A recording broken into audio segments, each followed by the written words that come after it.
ওয়া সাতাফতারিকু উম্মতি।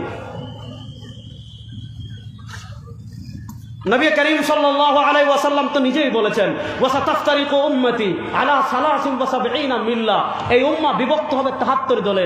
এই যে 73 দল যারা হবে এরা কিন্তু সবাই মুসলমান, এরা কিন্তু ভিন্ন না। একটা জিনিস প্রথমে মাথায় বুঝাবেন, কাদিয়ানীদের সাথে এই যে ইখতিলাফটা, এটা মুসলমানদের অভ্যন্তরীণ ইখতিলাফ না।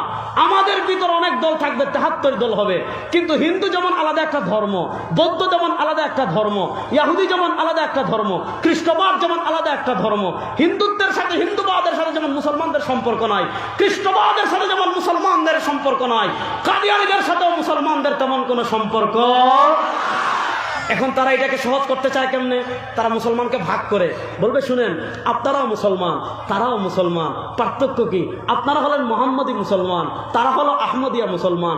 আবার খ্রিস্টানদেরকে নাম দিয়েছে ঈসাই মুসলমান। দেখেন আপনার ইমানকে নষ্ট করার জন্য তারা মুসলমানদের ভিতর কেমনে করছে যে আপনি মোহাম্মদী মুসলমান, আর কাদিয়ানীদেরকে নাম দিবে আহমদিয়া মুসলমান, ঈসাইদেরকে নাম দিবে, খ্রিস্টানদেরকে নাম দিবে ঈসাই মুসলমান। শুনেন, আহমদিয়া মুসলমান নামে পৃথিবীতে কোনো মুসলমান নাই। আমি আগে যে এই কথা বলেছি, এখন রাত এটা যেমন সত্য, তার চেয়ে বড় সত্য হলো কাদিয়ানীরা কাফের। তার চেয়ে বড় সত্য কি? কাদিয়ানীরা কাফের। সুতরাং কাদিয়ানীরা বাংলাদেশে তাদের কার্যক্রম পরিচালনা করুক, আমরা তো হিন্দুদেরকে বাধা দেই না, খ্রিস্টানদেরকে বাধা দেই না।